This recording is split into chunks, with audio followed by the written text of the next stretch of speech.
Hello and welcome to On Point. I'm Esmeralda Careaga. Later this month, CSUN's Theater Arts Department takes center stage, bringing Stephen Sondheim's musical thriller Sweeney Todd, the Demon Barber of Fleet Street, back to life. The Sweeney Todd, the Demon Barber of Fleet Street. CSUN students perform a hair-raising rendition of the play about the evil barber who seeks revenge on those who framed him. What happened then? Well, that's the play, and he wouldn't want us to get... The 1979 Broadway play won the Tony Award for Best Musical and Oliver Award for Best New Musical.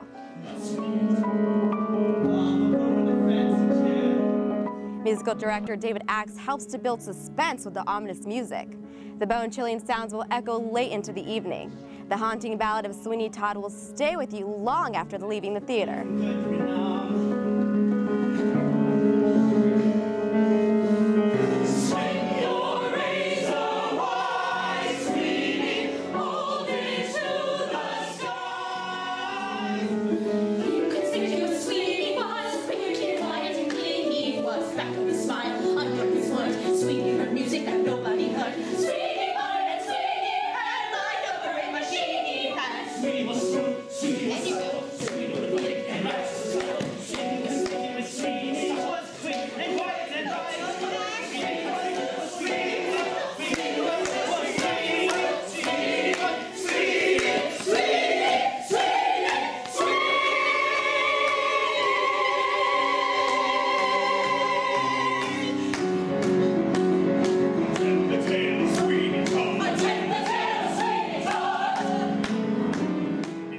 The production will keep your attention one chop at a time. Cast and crew members say the performance will not shy away from guts or gore. When you have a scary tale and creepy music, what more do you need? Quite a few people get their throat slit on stage. Blood, lots of blood, although it won't be real, but it's bloody. It's bloody. Slow bleeds, squirts, surprise squirts, blood on shower curtains, on walls. There's blood everywhere. This is live theater. It's got to be huge. It's got to be over the top. The actor who's getting their throat slit triggers it themselves. So when they feel the blade get pressed up against their neck, they'll release that clip. And so that the thin piece of surgical tube will have little slits in it, so that when they release the clip which is holding all the blood back, it'll spray out of their neck in streams. That's awesome. That is pretty cool. I appear to have made a bloody mess. Prop master and blood specialist Hunter Paris says they will use about 1 to 3 gallons of blood per show. He makes the blood with corn syrup, red dye, and his secret ingredient, dish soap. This makes cleaning the costumes easy. The sharp performances are closely directed by Ken Sawyer, a freelance director at CSUN for 10 years. He says he's known for directing scarier shows. Tension has to be created, so it's not a light comic musical. It's a show with a lot of dark elements, and you should be having fun being scared. So that's a little challenging. It's a lot of what Ken is doing with us, and he tells us bring in pictures, do a lot of thinking, do research about insane asylums, and that's what we've been working on to develop our characters. It was kind of like a story I created. I was actually buried alive. Gravediggers came and found me.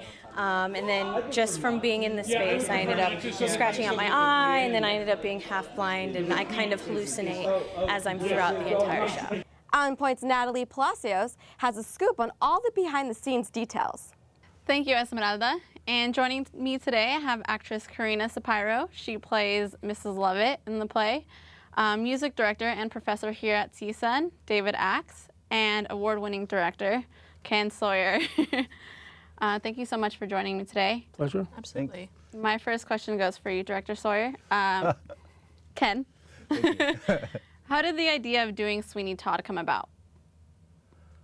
Oh, well, you would have to ask the music department about that, because they just called me to do it. Oh, so, I'll answer that if you want. Yeah, if you want to answer. Sweeney Todd is my favorite musical of all time. I think it's the greatest musical ever written. And I've always wanted to do it here, but the main reason why we didn't, people would always ask me, don't you like Sweeney Todd? Why don't you want to do Sweeney Todd? And I always say, I love it. It's my favorite one. That's why I don't want to do it yet. Mainly because we didn't have somebody to play the lead, Sweeney Todd, which is, it's a big, huge part for a bass baritone who's got to have great singing chops and great acting chops and gravitas. And you usually don't find that in basically an undergraduate theater program, somebody who can actually do that. And we did stumble across somebody, and I think you may have met him, was Robert Collins, who was in Ragtime last year. And as soon as I heard him do that, I said, I think it's time to do Sweeney Todd. And so that's how that ended up happening, and everybody was thrilled that we were going to do it. Well, I'm glad to hear that. I'm excited to see it. For you as well, can you tell us who the composer of Sweeney Todd is and a little bit about his work? Stephen Sondheim is the composer and the librettist, and he's a god in the music theater world. I mean, he's written some great shows. His shows are not the biggest hits on Broadway because they're very complex pieces. They're complex musically, they're complex verbally. I mean, he's probably the greatest wordsmith of our generation in terms of coming up with words and rhymes. It's just the most amazing music, lyrics, and then his music is amazing. He's written things like, what we were just talking about. Company, Into the Woods, Sunday in the Park with George. He wrote one called Little Night Music. Passion, which is almost never done, but he really is considered really the greatest music theater composer of our generation. I think it's safe to say that. And what's interesting is he kind of led music theater in a direction and almost nobody followed him because it's so sophisticated and so complex, and he's such a genius that he's kind of in a world by himself. That Sondheim is Sondheim, and they're like, nobody else writes anything quite like him. And as I said, this is his greatest piece. Okay. Carina, for you, you're playing a pretty big role in the play. Can you tell us a little bit about your character? Well, specifically for the version that we're doing, I've definitely looked at Mrs. Lovet as somebody who very much wants what she wants, and whoever gets in her way, oh well. You know, she doesn't mean any harm by it, but you know, if I got to make you into a pie, I got to make you into a pie. Sorry, that's how that works. She's very practical. She's a very practical lady. She really is, and she's also completely enamored with the lead character of Sweeney Todd. Without giving too much away, I will just say that. But she just is very much also a big presence and Sweeney's sort of foil as a character. He's very dark and very brooding, and she's very much kind of, I see as like the humorous side, and still very dark though. So it's sort of a serio-comic venue that we're taking, and I'm really excited to do it. Other remakes have kind of done her character differently. Some make her like Sweeney Todd's lover, and some do it more as a partner. Without giving too much away. I know you don't want to, but how are you guys kind of portraying her? Is that for yeah, me? Oh yeah. We're definitely. I think we're definitely doing a bit of both. We actually had the pleasure of having Calvin. What's his last name? Calvin Remsburg, and he played the Beetle on Broadway. And we had him come in and speak to us, and he was saying something that he always sees several productions of Sweeney Todd done with the two leads very much as compatriots and totally into it together, and just a very friend sort of experience. But I think it's much more deeper than that. I think that that's a level to it, but I definitely want to delve a lot into both sides as far as I want to get into the love interest. I want to get into how her feelings are very complex about Sweeney and about herself and about everything that's happening in her world. But I do want to have the compatriotness in it. I think that they are very much like... It's both a revenge story and a love story. Absolutely. Okay. For you, or for both directors actually, do you allow your students to watch the Tim Burton version or the Broadway version, or do you want them to kind of stare free of it all? Well, we went into a room and watched some of the DVD extras on the film version because actually they're good. Really good history. Yeah, good history and all of that. I've referred to all the different productions, but I've really challenged them to use it as background, but make it your own. Really personalize all of this and bring what you have to it. Because I think that's what makes theater alive, is that if you see people who are passionate, you can't be passionate if you're mimicking Johnny Depp. Yeah. Because Johnny Depp put his passion into it. So, yeah. So, but I also believe, like, I just finished reading a Harold Prince, who directed the show on Broadway, chapters about him directing the show, because I think knowing the history of a show and knowing what other people were going for and how whether they succeeded or they didn't succeed, helps in putting your own version up. Yeah, and this question goes for the both of you. Sweeney Todd isn't your typical kind of feel-good play or happy ending to say, yeah, it's been redone multiple times and it still attracts a big audience. Why do you think people are so connected to the story? Well, my first answer to that is that if it's done well, it's scary. And I've done a lot of scary plays, and people love to be scared in the theater because it doesn't happen that much. So if you can get so involved that you jump, and I think I said to someone in the interview earlier, bring a date, because what a great way to spend with someone grabbing onto your hand going, oh my God! Jump into their lap. So I think that's one thing. It's rare to get scared by something live. You get it in movies, but live on stage, it's rare. Well, I think that if for no other reason, the piece is a work of genius. And I think everybody recognizes that. That's why Tim Burton wanted to make that movie. That's why Johnny Depp signed on to do that movie, because they realized what a great piece of art this is. But yeah, I think it is, I mean, people go to the theater not to see the ordinary and the mundane, but to see the bizarre and the wicked and the strange and the stuff that they don't see anywhere else in life. And this is definitely bizarre, wicked, and strange. We're embracing that. And we are embracing that. You know, you were saying that you want people to be themselves and make the roles their own. I think in the way that you direct and the kind of concept that you bring to these things, it's almost impossible to not do it in this way for this show. I mean, you couldn't bring another show's interpretation into this Ken Sawyer production. It just would not work. It has to be very specific to this production. So you almost give them no choice but to make it their own, the way you direct, which is great, which is really what a good director should do.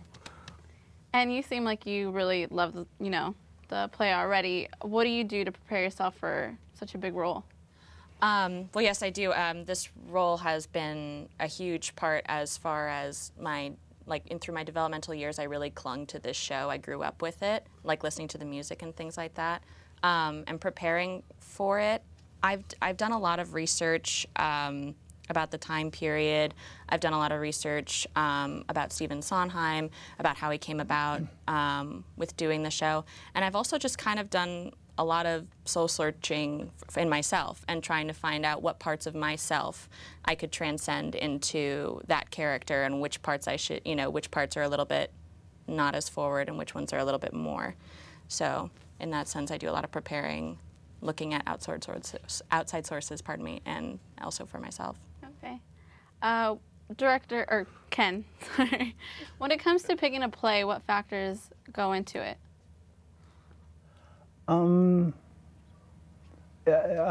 Yeah. Well, if someone calls me up to do a play, I guess it's two things. It's the play itself, and does it speak to me? And actually, if it's a play that's already been done, because I do a lot of new works in the outside world,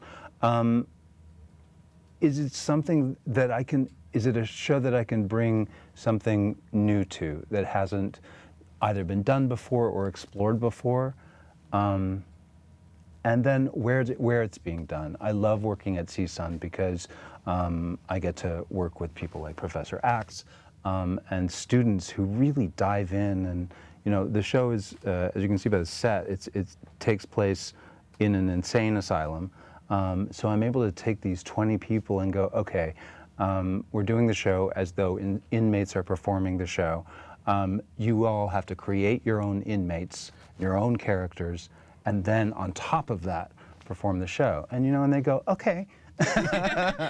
And that's great. Just the gung-ho sort of, let's be wild and explore stuff. And I think in colleges, that's exactly what you should be doing. You shouldn't play it safe, but you should be jumping off a cliff because we're not being reviewed. And it would be nice if there was a house full of people and we were sold out. But some places you have to go. You have to think about that.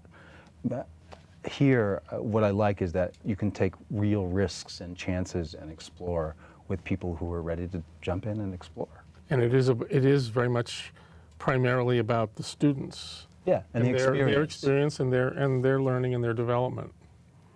Like Carina, I cast her in Cabaret several years ago, where she was a member of the chorus, and then Ragtime. Yes. And I remember telling her during Ragtime, we were auditioning somebody upstairs, and I said, Carina, come up, be a reader for this person auditioning. And I was like, you are turning into a really amazing actress, in the 3 years. And I was like, keep at it. And then she came in and auditioned for this, and it was like... So. Thank you. All right, well, you mentioned that somebody gives you, or calls you about an idea for a play, and you mentioned that it's about the students, but who has their input when it comes to actually selecting the play? Wait, at CSUN or in his world? Well, at CSUN. At CSUN, it's a long process. We have to, I'm in the music department, but I'm very much involved in the selection of the musicals. There's a committee in the theater department that made up of faculty and students, the season selection committee, and they come up with ideas, and students bring ideas to them, and then they have to balance a season. The theater department does 8 productions, and so they'll do like a classic and a modern piece and something, ethnically diverse, and 2 musicals, a small one and a big one. And what we're always balancing is how many female roles are there. The theater department has about 5 times as many women as there are men, and unfortunately, most musicals are man-heavy. Yeah. And so there are like 6 male parts and 2 women. And actually, this particular show does not have a lot of female parts, but there are others that do. So we're always looking at that, and we're looking at what we did last year. And we also, if we did a really dark one last year or that used not many women, we better make sure we do one with a lot of women this year. And those are the things that come into play when we're trying to decide what to do. And if we did a classic, book musical last year or something like that, maybe we need to do something a little more contemporary this year.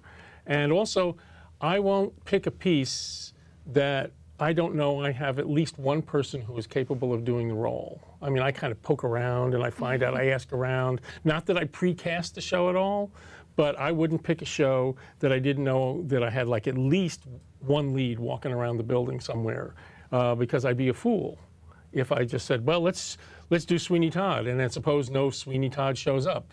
There we are. We're stuck. The publicity's been going out for 6 months. Yeah. What do I do now? So I always make sure that I got at least one. I know at least one person. For Mrs. Lovet, we had like about 4 or 5 people who could really do the role really well. And then in this case, the crazy director comes in and goes, let's make that male role 2 women. Yes, yes. So we've got 2 women who are switching off in a part that normally is played by a male. So. And in terms of your casting process, how does that work? How long does it take, and what factors kind of go in? Well, we have 2 nights of preliminary auditions, and then we have a night of callbacks.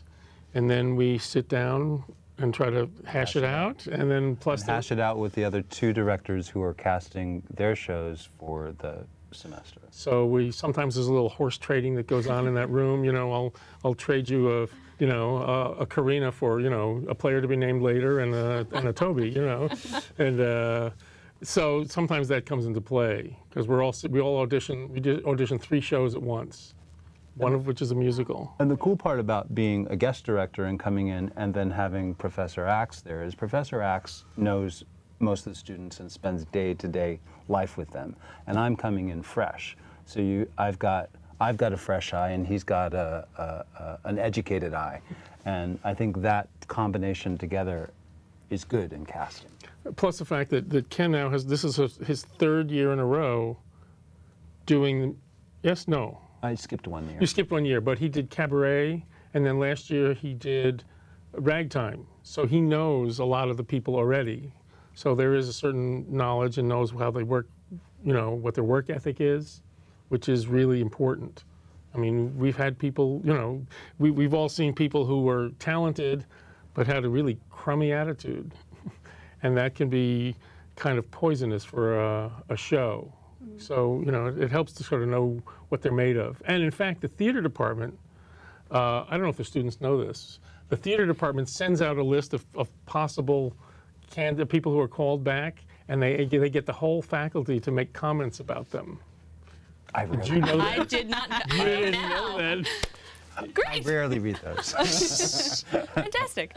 So, but sometimes it's helpful, you know. So this is, you know, great worker will knock himself out, and you know he'll go to the mat for you and just do everything that you need him to do. You know, you go, and if it's down between that and somebody else says, yeah, I didn't show up for half my classes in the last semester, you know, you go, okay, now I know which way to go here, you know. So these are things that come into play. I mean, play can be quite expensive. Where do you get the budget from? The theater department has gets an allocation from the dean's office, and it's quite small. We have to. It's amazing how we do these really wonderful shows. I mean, I think the shows that the theater department does are really fabulous.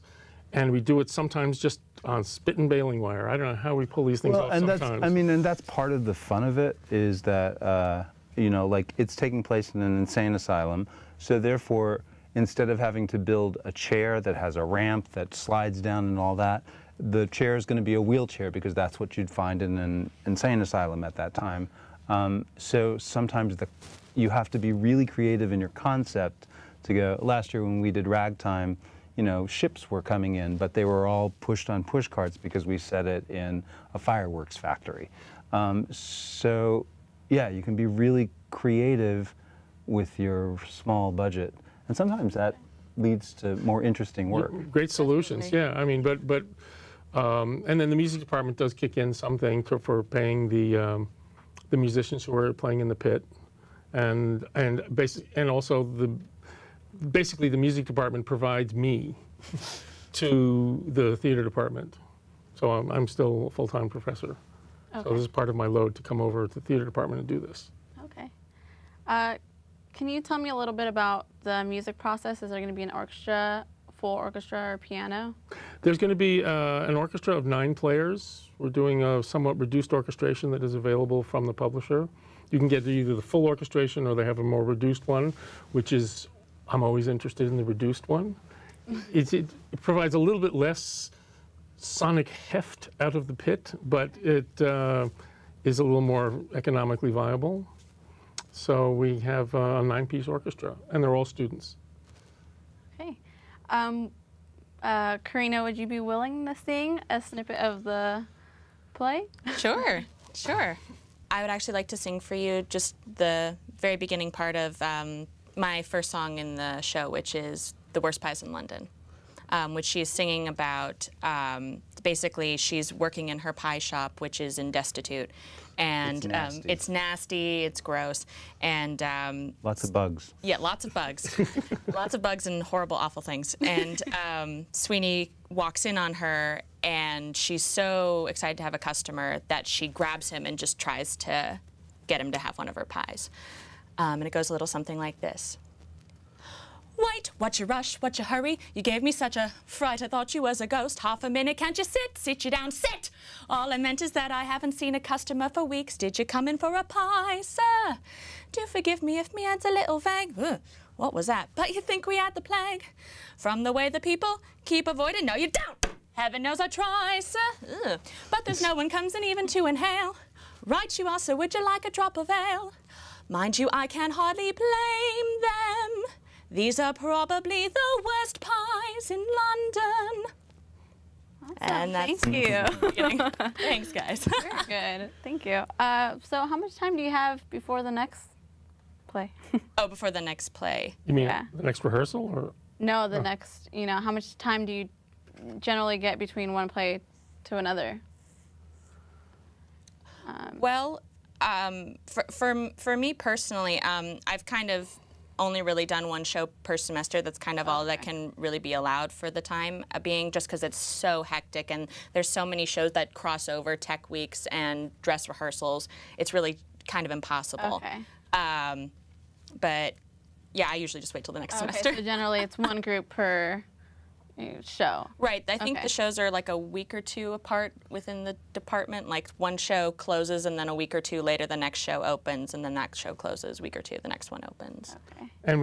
And part of the scheduling puzzle is dealing with the shop time, because the same people, the same handful of people have to build the sets for all these shows. So as soon as they finish one, then they immediately, they overlap, so they have to have been already building the next show, because they're already starting to build our show, but there's another one. When is the next? Electricidad. And that opens? Sometime in May, like early May, May, it's opening right now, and we're just now starting to get set pieces, because they've been busy building the other show. Which is Servant of Two Masters. Oh, Servant of Two Masters. That opens like this week or something like that. This Friday. Okay. And so that's one of the issues of scheduling. It's a big puzzle. You have to put all this together. Right. For me, I'm off to Sweden in 2 months after. Yeah. Sweden after this one. Directing a show in Sweden. Oh, so. yeah. All right. Well, that's all the time we have today. Thank you so much for coming. I wish you the best of luck on the play.